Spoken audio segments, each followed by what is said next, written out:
Well, the time is just gone 13 minutes past 8 a.m. as we kick off this morning, taking a look at the Section 89 panel, and they've issued the report finding prima facie evidence against the president of the country, Cyril Ramaphosa, concerning the robbery at his game farm at Pala Pala. Now, the panel handed the report over to the Speaker of Parliament yesterday. This has been made public, and there's been massive reaction to this report, and we are now joined this morning by political analyst Dr. Insikelelo Breakfast. Dr. Breakfast, good morning to you, sir, and welcome to the show. Thank you very much for having me. Yes, clearly this report is now going to trend for a long time, in fact, for the next few weeks at least. And looking at this report since it has surfaced, and clearly, what the panel has found is a serious misconduct on the part of the president, and also violating the Prevention and Combating of Corrupt Activities Act. Yeah, I think the turn of events, does make room for the president to consider seriously resigning. I mean, one cannot turn a blind eye to these findings. These are serious findings. Because if you look at these findings and you juxtapose them with the ruling against Jacob Zuma in 2016, it's the same thing, basically. I mean, both of them have broken their oath of office, in the past. So, I mean, there's no difference now between the president who rose to prominence or ascended to power on a ticket of good governance. There's no difference between him and his predecessor. So, I mean, I think the ANC also will have to make a call, because if they fold their arms, it will mean that they are endorsing corruption. So they have to respond, but maybe they might not respond the way as the public we want them to respond to this, given the fact that the president enjoys the majority of support in the NEC. But of course, this does have also other political implications for the president in relation to the upcoming conference of the ANC, given the fact that he was the leading presidential contender. So I don't know on that score, what is he going to do? Because if he gets replaced, I mean, the person who might replace him will only have 3 weeks to work on his or on her campaign, and that will not be sufficient. Yes, interesting. You speak about the ANC and what this actually means for the ANC, because we've seen factionalism that has been the order of the day within the ANC, and I am sure there are those within the ANC who are going to be capitalized now that this report has been made public. My view is that the timing in which you unleash an attack determines the outcome of the war. The case that was opened by Arthur Fraser was politically inspired, but that doesn't mean that the president does not have a case to answer. That must be noted. But the rationale behind that was to hold him back from participating in the upcoming elective conference of the ANC. And it looks like they've been successful in doing that. But at the same time, these things sometimes they come down to numbers. So those who are political detractors of the president are going to use the findings to unleash attacks on him. And I can bet my bottom. I'm told that the ANC is going to hold a meeting maybe today or tomorrow. So the findings are going to be used to justify why the president has to be recalled and how this affects the image of the ANC. Yes, and now just looking at it personally from the president's perspective, now clearly he has denied these allegations and he still wants to study the report. But where does this actually place him? Because, for a long time, did he see this actually coming? Because he was in a comfort zone for far too long with regard to this whole Pala Pala scandal. Look, I think what this does is to throw cold water into his efforts of waging a war on corruption. So people now are going to question that, his genuineness, given the fact that even himself has been implicated in wrongdoing.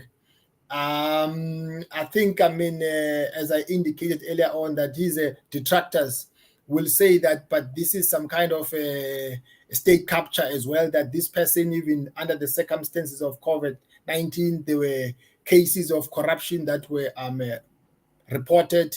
Yeah, I mean, he's really in a difficult position. I don't think that he will ever be in a position to speak about fighting against corruption authoritatively the way he has done in the past. Of course, he does have a right to take this on a review, but my view is that I think the damage is done and what is done cannot be undone. I think it's too late now for him. That's why I'm saying that the only way out is to walk away from his position. Well, this is seems to be the call, in fact, even from some of the political parties to save him the embarrassment of an impeachment. And we Mm. don't know what could happen if that process takes place. And also, at the same time, as you mentioned earlier on, 2 weeks away from the ANC's elective Mm. conference. And the ANC is going to have to take a very hard look at itself against what this report is saying and against where President Cyril Ramaphosa finds himself right now. Of course, I mean, I'm not sure what the former presidents are up to, former President Big and Kgalema Motlanthe, but they've been very vocal on this thing. I mean, Sholozi, I understand the rationale behind his statements because he wants to stand for the chairmanship, and also I think he has not let go of his grudge towards the president because he was also ousted from power. But what I'm saying is that the former presidents are going to mount more pressure now on the ANC to consider recalling President Ramaphosa, given the fact that they were very critical of him. So denialism is not going to help now. I think the president can just do himself a favor, I mean, and just resign by himself. Otherwise, he might suffer a blow if he gets removed through parliament. Yes. Should he be recalled? Would there be a case for early elections? It's not as simple as that because constitutionally, my understanding is that if you resign by yourself, it doesn't mean that the whole executive must resign. But if you are impeached, then the entire executive institution must resign because those people were appointed by you. So, I mean, it's up to the ANC how they want to arrange his exit. So, but I think maybe he might not walk out of his position without putting up a good fight, given the fact that those who are close to him have proximity to power through him. And therefore, if he steps down, it means that even those close to him might lose their jobs. So I think maybe those who are close to him might advise him not to step down without putting up a good fight. Well, Dr. Breakfast, we obviously going to follow developments, and I'm sure the next week or two are going to be extremely interesting in the country. And let's see what develops over the next few weeks. But for now, we thank you for your time with us this morning here on Salam Media. Thank you very much, sir. All the best to you. Dr. Thank you very much. Insikelelo, breakfast with us this morning, and we're still going to take a lot more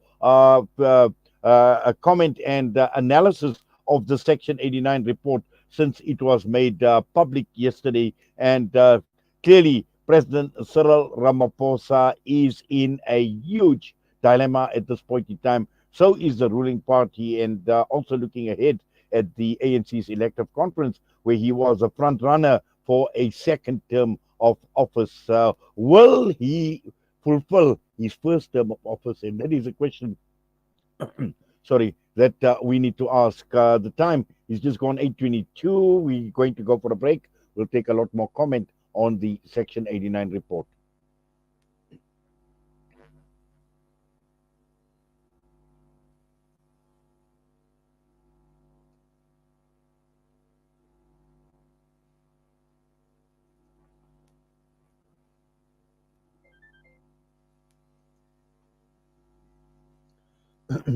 By my nanny. Now I'm using Black Seed in my own home to soothe sniffles and coughs, to help with digestion and immunity, and of course, as part of my beauty routine. Who's After next? all these years, I've come to appreciate the wisdom in finding Kepo, comfort and shifa in trusted Fatima. treatments like Black Seed. You can find Black Seed at all leading pharmacies or find out more at blackseed.co.za. The only relationship that will never break your heart is your relationship with Allah. Join esteemed scholar Dr. Haifa Yunus this November as she shares her inspirational insights on reconnecting with Allah. Look out for events in Cape Town, Johannesburg, Pretoria, and Durban. All proceeds go towards Islamic relief projects supporting orphans and vulnerable children. Reserve your seat today. Visit islamic-relief.org.za or call 0800 111 898. Ah, the kitchen, the heart of the home, where memories are made and celebrated. Our go-to place for those freshly stacked pancakes early in the morning or for that late-night snack munchies. We are in there together, cooking, eating, and celebrating life together.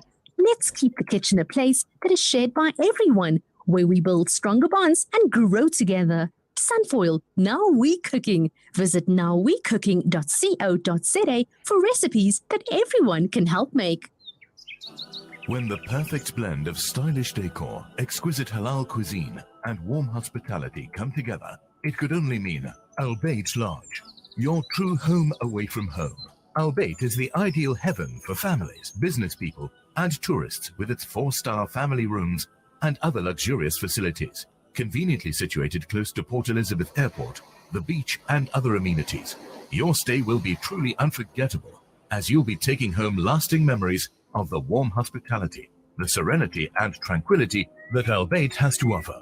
For reservations, call 041 583 6415 or visit www.albaytlodge.co.za. Rejuvenating media day by day.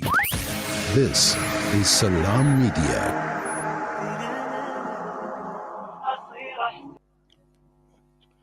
The time is just gone 8:25 a.m. and we continue taking reaction to the Section 89 report that was tabled in Parliament yesterday and subsequently made public.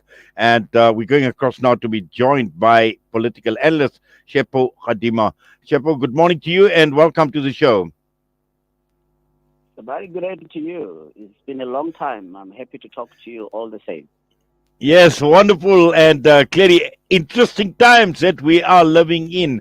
Who would have thought right towards the end of the year, 2 weeks before the ANC's elective conference, we've seen this report come out and clearly the situation is extremely serious, Shepo. It should not surprise us. I think most of us have been on record over the years that the president is guilty of having violated Section 96 of the Constitution. I think on the 18th of October, I actually wrote an article in that regard where I listed several of his business interests which were in direct violation of Section 96 of the Constitution. And recently he himself, by his own account, he admitted that he was still a businessman, and he did so in Parliament, which he was doing under oath in a question and answer session. So that should have been a clear signal to all concerned that here we are dealing with actually somebody who is not a fit and proper person to be the president. So the Pala, I think, was only just a nail, or one of the last nails in the coffin of this president, taking into account his role from as early as 2012. We're looking back at Marikana, we're looking back at what he did. I mean, myself, I had an interview with you a couple of years ago on his role in my unlawful removal from the board of Petro SA, because all of that was to actually advance his own personal business interests when he removed me. And he knows that this is not maligning his name, but I'm just stating the fact. We've got documentary evidence to that effect. So it's, some of us has never been surprised, as we expected this to be the unenviable end for this president. This is the end. By whatever account, is the end, except it's an indictment on the various law enforcement agencies and Chapter 9 institutions that have failed and or refused to act, and therefore themselves have become complicit in this criminal enterprise that has been run by the president. Well, certainly, and I think this is where a lot of questions are being raised as far as these Chapter 9 institutions as well. That, just how much, have they been under the influence of the president himself? Because he had basically, he was instrumental in strengthening some of these institutions. And at the end of the day, they failed to do what they had to do, Shepo. Yeah, indeed. And I think that brings us to a question of that. Are these persons who are heading these Chapter 9 institutions, who are heading the law enforcement agencies, are they fit and proper persons, or are they compromised to such an extent that their removal is warranted? And I stand for the latter, that they are so compromised that they themselves have to be removed for their own role, for their own failure to uphold the law, notwithstanding the constitutional obligations that come with the positions that they occupy. So, I mean, that's really where it is. And we actually need a wholesale reform in the entire state, because this includes the judiciary as well. You have to bear this in mind. I mean, we have a head of the judiciary in the name of Justice Raymond Zondo, who in his own report gave a political saying that the state of South Africa was saved with Cyril Ramaphosa's election as the ANC president, and yet there was no evidence adduced before him. So that again brings to question that, is Raymond Zondo a fit and proper person to be the head of the judiciary if in his own judicial Commission of Inquiry report as the chair can actually hold such views whereby he will make a finding without any evidence having ever been led before him to prove the same. So the road goes much more deeper than what we have thought. And one wonders as to how will the international community actually continue to refer to us. Remember, we have got the risk of being grey listed by the Financial Action Task Force, which is headquartered in Paris. And I can't see how we can't be grey listed, more so take into account that other state institutions, such as the Financial Intelligence Center, have failed to take the remedial action which would have warranted the Cyril Ramaphosa being effectively referred to as a high-risk politically influential person, or a prominent influential person, who actually can be guilty of various crimes, including money laundering, which is one of the key elements of not only the FIC, Financial Intelligence Center, but also the Financial Action Task Force in Paris.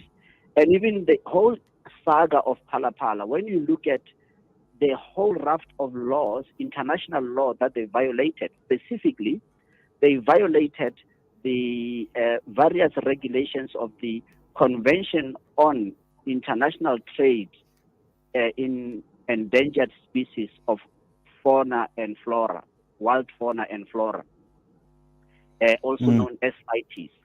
And having violated the regulations of CITES, South Africa being a founder member of CITES, this international body, and where we should have been the example in terms of wildlife protection, and taking into account that there were serious allegations by a US NGO not long ago, where it was stated that there was unlawful activities of hunting of endangered species on the farm of Cyril Ramaphosa. All of those things, when you take them into account, it brings the whole country, it's not just one person here, the whole country, that will South Africa still be a management authority on behalf of CITES through the Department of Environmental Affairs, Forestry and Fisheries? And certainly it can be. And also to have seen the submission by Cyril Ramaphosa that he sold 20 buffalo from Camp 6 in sort of a letter. But having had no authorization whatsoever to trade and receive payment in foreign currency, because a US dollar is not legal tender. But if you can have a president who has got such patent disregard for the law, that he should have more than anybody else appreciated the fact that he could not receive foreign currency as payment for anything, and also to move wildlife such as buffalo should have been done in accordance with the guidelines of CITES, specifically a guideline known as CR73, because the transportation thereof, you can't transport any wildlife without a permit from the CITES Management Authority, which would have been the Department of Forestry and Fisheries and the Environmental Affairs. How has that department itself managed to keep quiet, taking into account the implications, particularly when it comes to international law, particularly when it comes to their own role as a CITES Management Authority? It is beyond me. So you also have to ask about the minister concerned, Barbara Creasy. Is she a fit and proper person? So I think the fall of Cyril Ramaphosa has to extend to his entire cabinet, particularly those that were involved in this, in assisting and abating this criminal enterprise to thrive, because that's what it is, and it has not only put the country into disrepute, but it's actually put the country into a risk. And lastly, I would say, I don't know about King Charles, who are his advisors, because just this past week, Cyril Ramaphosa was hosted as a world leader by the British, by King Charles. How did they not foresee? How did they not take into account that we are dealing here with somebody who has been accused of heinous crime, very serious issues? Violation of the Constitution by the head of state is not a likely matter. Well, certainly, Chepo, and I think also to what extent is his own political party going to protect him? Because we know Parliament has set up a panel to investigate whether his removal and his impeachment, or for him to do the honorable thing and just resign. But again, looking at his party, the ANC, ahead of the elective conference, we know he's been the front runner, the number one candidate for the presidency. Are they going to protect him? Can they protect him? Will they be able to protect him? Has happened in our political life was to see various members of the ANC not applying their own rules, but particularly through the eye of the needle, that they could supposedly in good conscience believe that Cyril Ramaphosa is worthy of being nominated. From this finding, from the panel report, he is no longer even a person. But how did they not foresee that when they were in their own nominations? Now, should we be surprised if we will see the ANC caucus attempting to rally around him and ensure that in the debate next week on the 6th of December, that they will attempt, feebly so, to try and protect him? This is it. This is the end. He should understand the expression of falling on one sword, because during the Roman Empire era, they said that if you fall on your sword, you'll be kind to yourself, meaning he must resign.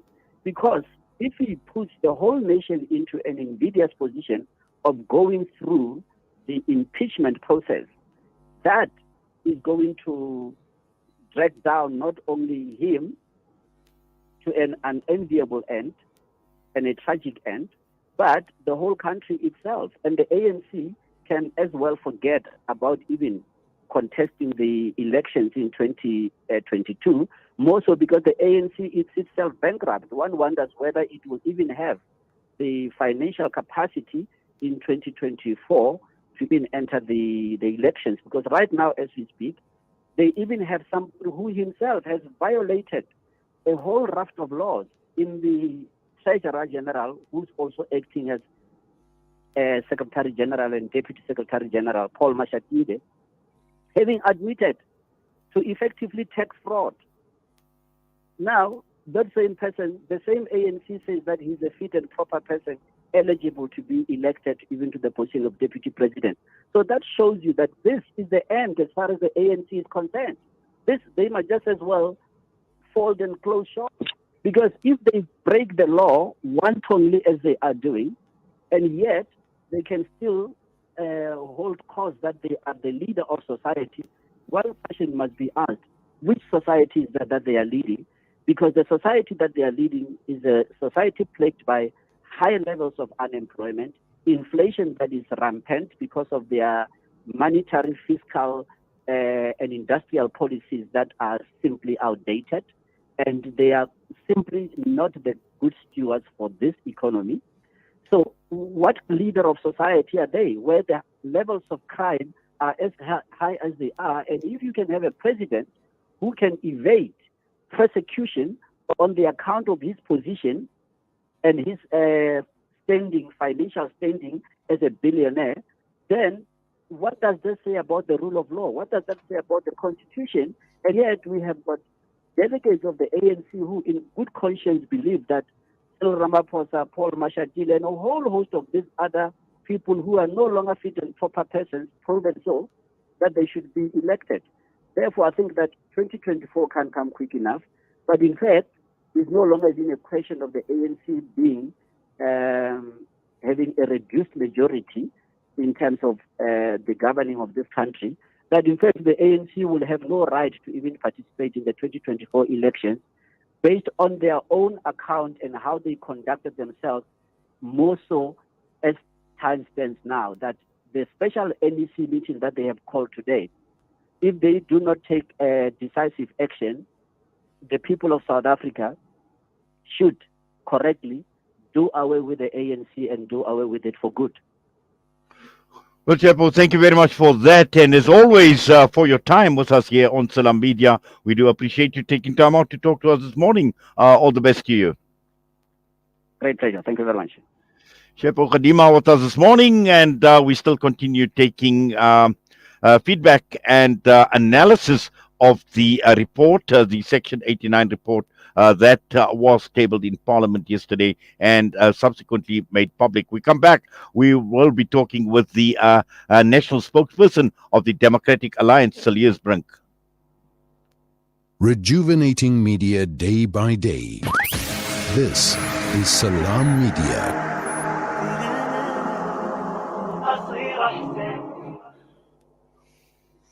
For every child who lost a parent, for every refugee who lost their home, for every community without water, for every person searching for a way to give, Africa Muslims Agency has been at your service for 35 years, connecting hearts and changing lives. Thank you for helping us to serve the needy since 1987. Support our journey by donating to Africa Muslims Agency. Rate 35 years of empowering, educating, and inspiring. Online schooling? Why not? Kurtuba Online Academy is the leading global online Islamic school from grade R to matric, offering South African caps and international syllabus. And it doesn't stop there. We also offer online madrasa for every grade. For more information, visit www.kurtubaonline.co.za. Kurtuba Online Academy, the leading global online Islamic school.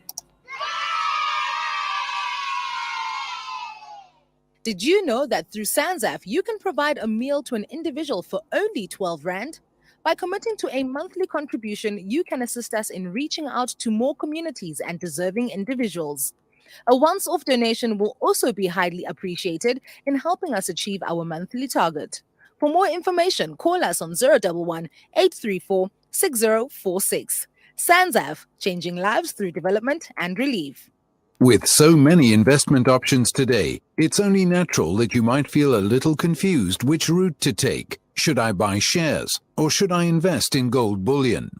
Randery Jewelers now brings you the Zahab coin, an alternative to the Kruger Rand. The Zahab coin, a solid wealth protector in its purest form of 24-karat gold, is the safest way to protect your wealth. So don't just sit there and watch your paper money depreciate. Change to gold. Call Randery Jewelers now at 031 202 4701 or visit www.rjcoin.co.za, situated at 151 Essenwood Road, Musgrave, Durban. Randery Jewelers, the family name you can trust.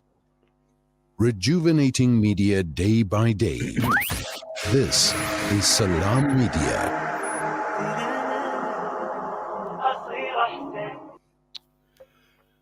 We continue with the broadcast this morning, and it's time now to go across to join the national spokesperson with the Democratic Alliance. We are now joined by Saliers Brink. Saliers, good morning to you and welcome to the show. Good morning. It's good to be with you.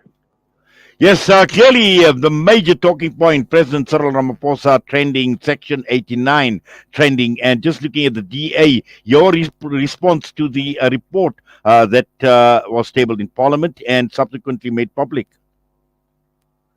These are obviously very serious findings against the President. In essence, what the panel has found is that there is a case for President Ramaphosa to answer, in particular that he might have breached Section 96 of the Constitution, as well as Section 34 of the Prevention of Corrupt Activities Act. And what that means is that Parliament will have to meet next week on the 6th of December and vote on whether an impeachment committee is to be established. That will require a 50% vote in the National Assembly. And if that is voted through, then an impeachment committee will have to decide whether or not President Ramaphosa is removed from office. That obviously has various constitutional implications for the country. Well, it certainly has, and also, looking at the seriousness of the report, and this is clearly an indictment on the president, considering in the build up to the report, the president has consistently maintained that he was not guilty of any wrongdoing. Yeah, and what the DA has done is not to be drawn into any of the factional battles of the ANC. So obviously, there are many people who have a dog in this fight, so to say. Arthur Fraser and various other people who made allegations. But our approach has been to look at the allegations, to look at the president's responses. And what has concerned us in particular is that the president hasn't been clear and he hasn't been upfront about the circumstances of the theft at Pala, about the circumstances of millions of US dollars in his possession that were undeclared to the authorities, including the Reserve Bank, potentially the South African Revenue Service, and other authorities. And I think that the president has done himself a disservice by handling of the situation. But it's very important that the process now be followed. So having embarked upon this whole thing, now getting this report, which Parliament must study, we must take the next step and decide on an impeachment committee.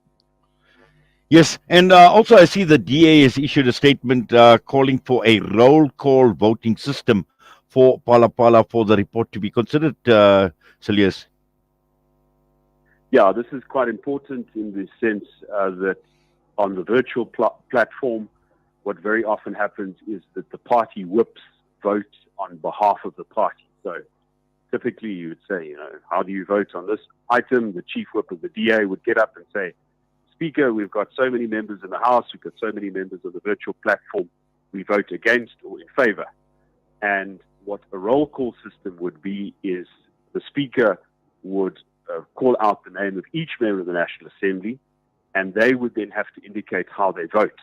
So there wouldn't be block votes by parties, it would be individuals. And I think in these circumstances, it is quite important for each individual member of Parliament, regardless of party affiliation, to apply their own mind and to act in their own conscience in making a decision whether this impeachment committee should be set up. Yes, I think this is extremely important and relevant because considering we've had impeachment processes and proceedings in previous cases, even with the former president Jacob Zuma as well, and looking at where we are at this point in time. You mentioned 50 plus one, and also looking at the ANC within the ANC, the factionalism, and also to see how the ANC looks at this report. What do they think of the charges, the seriousness of the charges against President Cyril Ramaphosa, and how internally they see where this process needs to go, Silius? Yeah, this is in fact the first impeachment proceedings we've ever had against the South African president. Jacob Zuma had many motions of no confidence against him, and the ANC majority voted against those motions of no confidence, including former President Ramaphosa, former Deputy President Ramaphosa. So this will be the first time where a president faces accusations that he's breached the constitution and the law, and so we are charting a new constitutional territory here. As for how the ANC will behave, well, that will be an interesting point to see. Obviously, they have a 57% majority in the National Assembly, much diminished from the days of Zuma, but still a solid majority. And it would be interesting to see whether they the ANC MPs apply their mind to the findings, or whether they just simply vote to protect the president and then keep the matter, in the family, so to speak. We think that would be a serious mistake. This is not an ANC matter. Whatever the motivations of ANC factions and Arthur Fraser and all of these other characters that have been deployed by the ANC, we have very serious allegations against the president, a breach of law, and it is in the interests of the country as a whole. It's not just an internal ANC matter. But obviously, yes, I can't speculate on how the ANC will behave. And, one can also not speculate about the consequences of this. I suppose Cyril Ramaphosa should have thought about his own business dealings and his own behavior in handling this matter, not reporting the crime and so forth. And so, we are in an unknown situation. I think the best thing we can do now is to stick to the process and for members of parliament to apply their minds to what this panel has found.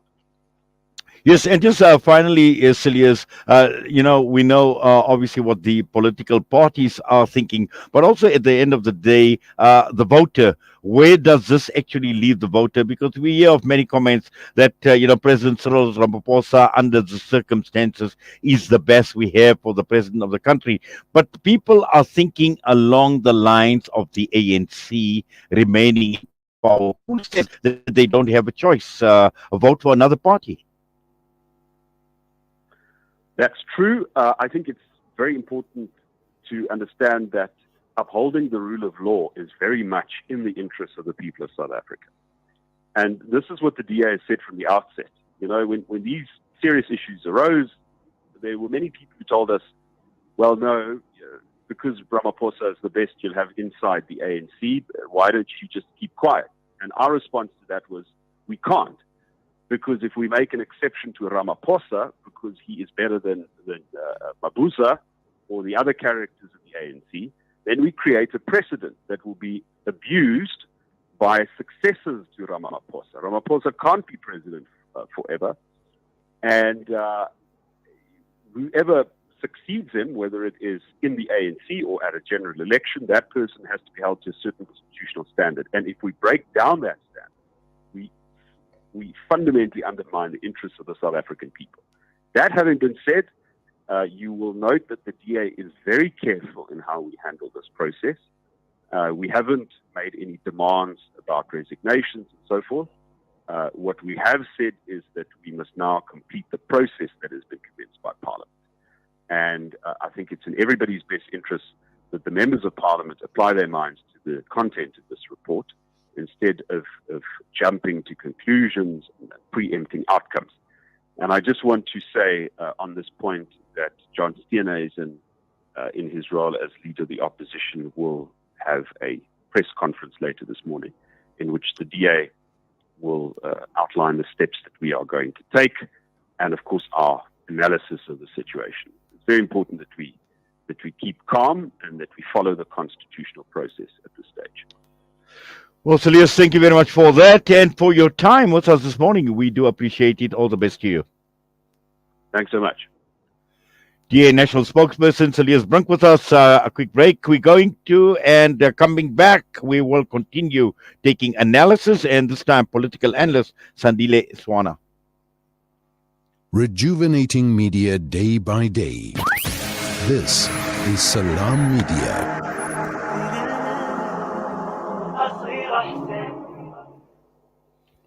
For a long time, we've lived in a centralized world, where institutions held the all-important data and confirmed all transactions.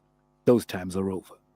Welcome to Libertas Group, a blockchain development company boasting an ecosystem that continually redefines the way we do business. Our blockchain is decentralized, making it immune to hacking or alteration, putting the power back in your hands with no middleman so you can focus on the growth of your business. Libertas, the simplest investment choice you'll make. Over 33 million people have been affected by the devastating floods in Pakistan. Homes have been destroyed, crops have been swept away, and roads have been damaged. Families are mourning their loved ones while trying to survive these horrific conditions. Penny Appeal is on the ground now, delivering food, shelter, medical supplies, and water to those in need. You can help save a life by donating today. Visit our website www.pennyappeal.org.za or call 031 1100 573. Penny Appeal South Africa. Small change, big difference.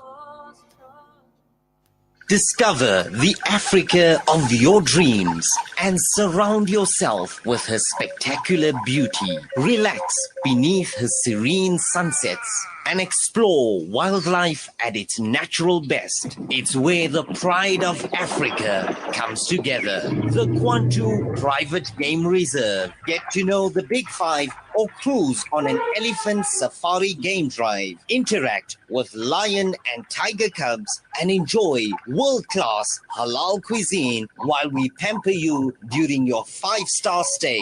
Indulge in the true African experience. For reservations, call now on 042-203-1400 or visit kwantu.co.za. The Kwantu Private Game Reserve, the place of gathering. Kids these days are smart, and when you're competing for their attention against their smartphones, you need to make smart choices, like using Sunfoil triple refined pure sunflower oil in every meal you make.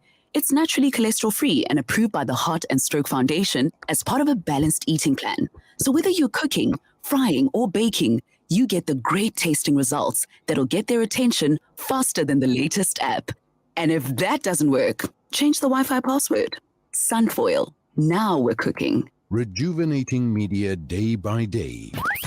This is Salam Media.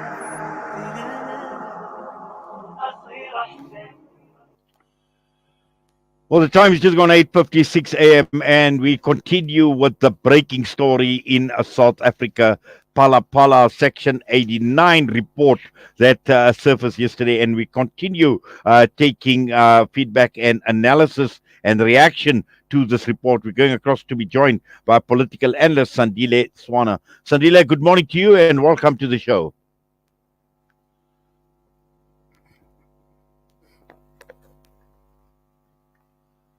Yes, we are trying to get hold of Sandile Swana. We have lost Sandile Swana, but what we have got is we know the EFF have issued a statement, and we've got a soundbite by Leanne Matthys, who is the EFF spokesperson. So we will be playing that very, very shortly. This is major. This is huge news. We're going to try and get hold of Sandile as well, but let's try see what develops. And earlier on, we've spoken to political analyst Jonas Tushepo Kadima. We spoke to Dr. Insikelelo Breakfast. We've spoken to the DA as well. And this is going to be trending for a long, long time, particularly over the next week. Sandile Swana is with us, I believe. Sandile, good morning to you and welcome to the show.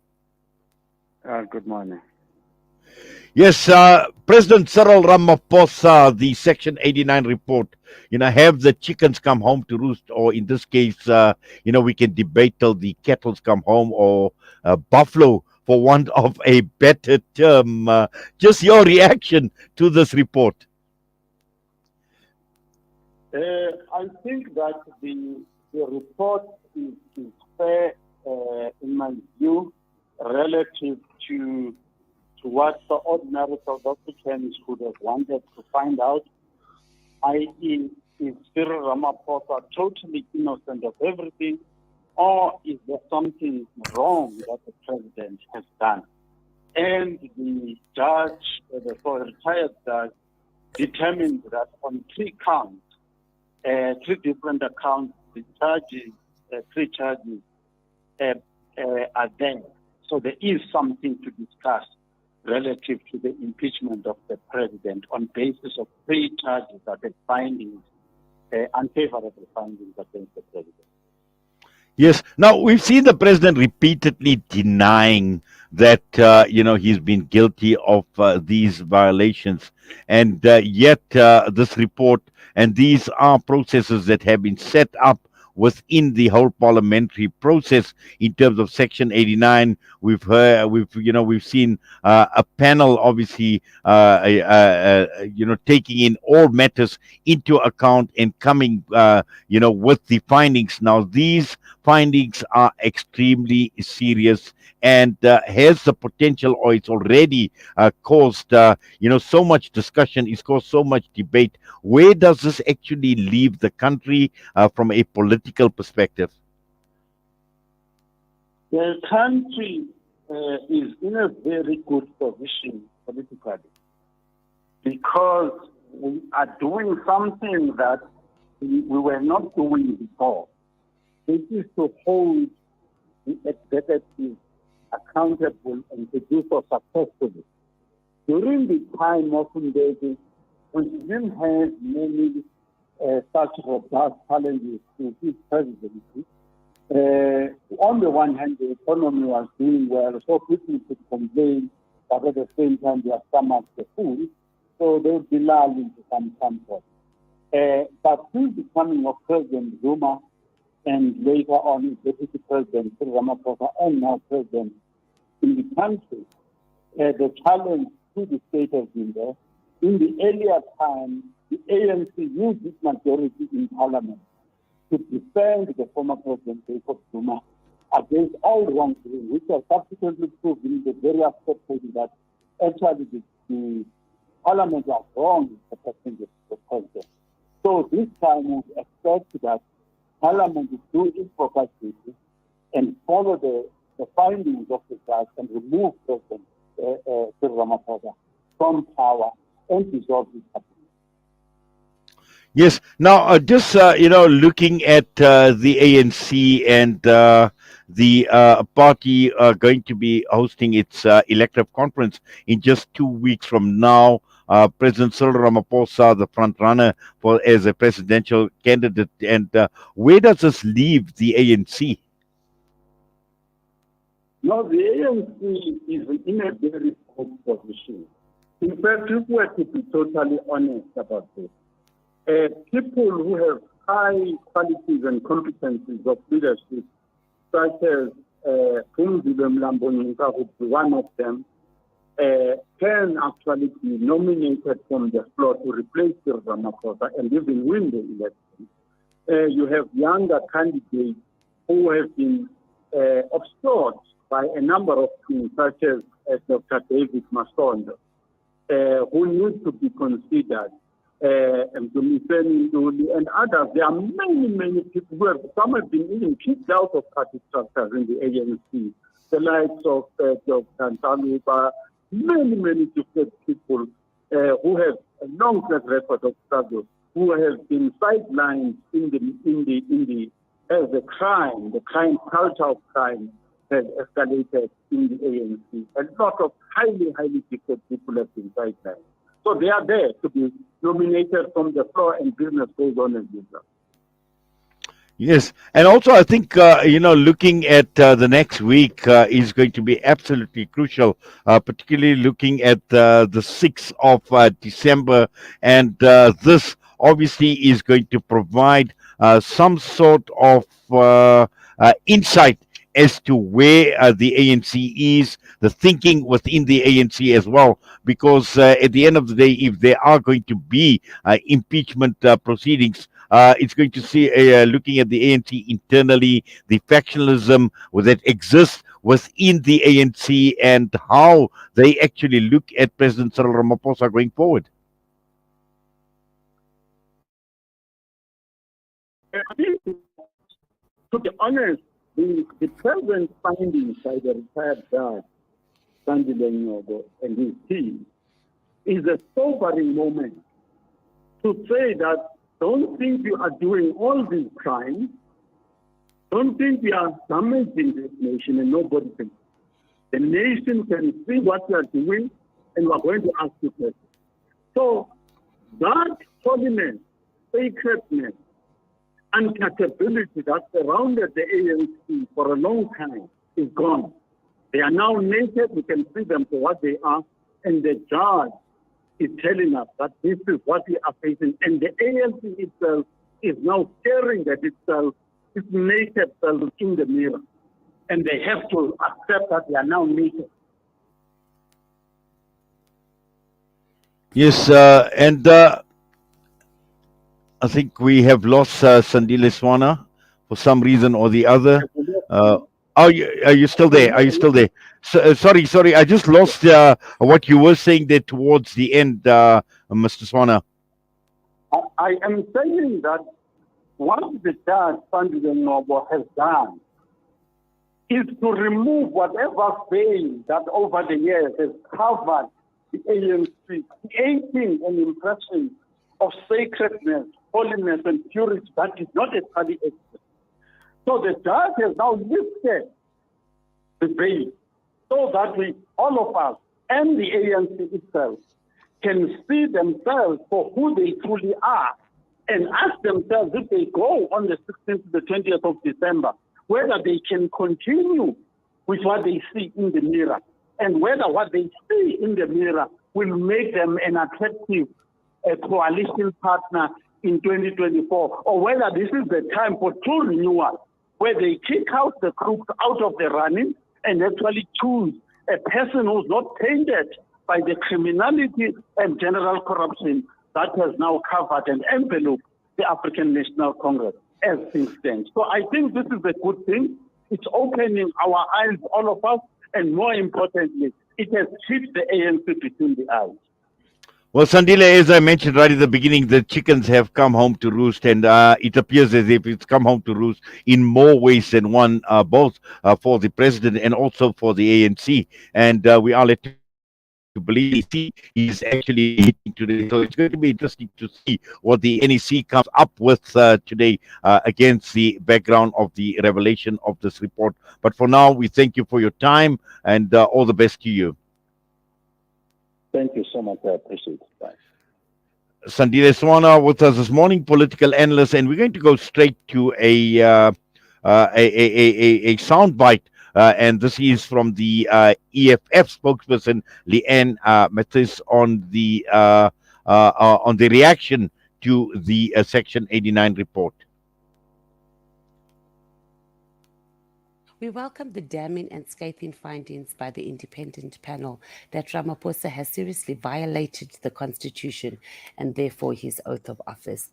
The findings speak to a betrayal of South Africa by a man who has been entrusted with upholding, defending, and advancing our country's laws. It is of concern that the panel has found that Ramaphosa deliberately had the intention to conceal a crime when he went to ask the Namibian policing authorities to handle the investigation of the crime with discretion. This tells us that there were underhanded tactics used here, and the likelihood of the abduction and the torture of human beings gains huge credibility from this secretive nature of the investigation. Further to this, the panel confirms our long-held suspicion that the foreign currency kept under the mattress far exceeds that which was reported, including the dirty money which was given by the Sudanese businessman to Ramaphosa's employees, of course under Ramaphosa's instruction and under the pretense of purchasing buffaloes. There was no purchase of any buffaloes, and this is exposed by the fact that 2 years later, those buffaloes are still chilling at Ramaphosa's Pala Pala farm. Critically, the independent panel has affirmed the long-held position by the economic freedom fighters that stated that the fact that the South African Reserve Bank had to investigate the origins of the millions of foreign currency, that means that Ramaphosa did not declare the currency to the South African Reserve Bank. And this was exposed through a parliamentary question posed by the EFF to the South African Reserve Bank. It also affirms that Ramaphosa runs a money laundering operation in which he uses his employees to avoid direct accountability. We call on Cyril Ramaphosa to step down as the president of South Africa and end putting us in the same ranks of a criminal underworld which money launderers, torturers of human beings, and concealing of crimes through thuggery and deceit reigns. If Ramaphosa does not sit down, the EFF will expose him and the ANC as the criminals who have no regard for domestic and international laws and completely disrespect for the constitution of our country. We will ensure that Cyril Ramaphosa does not address any platform as the head of state because he fortified that privilege when he decided to be a mafia and a gangster. Furthermore, the law enforcement agencies and the financial regulators, particularly the Office of the Acting Public Protector, the South African Revenue Services, the National Prosecuting Authority, have not released any findings or reports on the crimes committed by Ramaphosa at his Pala Pala farm. And this is shameful and reveals how deeply Ramaphosa has compromised the institutions of our country. It is now clear that there is a deliberate cover-up of the crimes committed by Ramaphosa, and our law enforcement agencies are complicit in protecting a criminal president. In light of these developments, the EFF will write to the Speaker of Parliament and request for a secret ballot on a motion of no confidence in Cyril Ramaphosa on the 6th of December 2022. Therefore, a new president must be elected by Parliament if Ramaphosa does not resign by the 6th of December 2022. The EFF calls on all the people of South Africa and the continent and the world to witness this Cyril Ramaphosa being exposed for his rampant criminality in the Parliament of South Africa on the 6th of December. The money laundering and woman torturing president of South Africa and his political party will be revealed as the defenders of corruption, money laundering, tax invasion, kidnapping, torture, and abuse of state resources to hide his evil deeds. Wow, that was a very, very strong statement that came through from the EFF spokesperson, Leanne Mathis. Mafia, talking about gangsterism. Where is this actually going to take President Cyril Ramaphosa after all of this? And Zaid Jedwat is now standing by with the news, and I'm sure that is going to be the top story this morning. Zaid, assalamu alaikum wa rahmatullahi wa barakatuh. Well, Zaid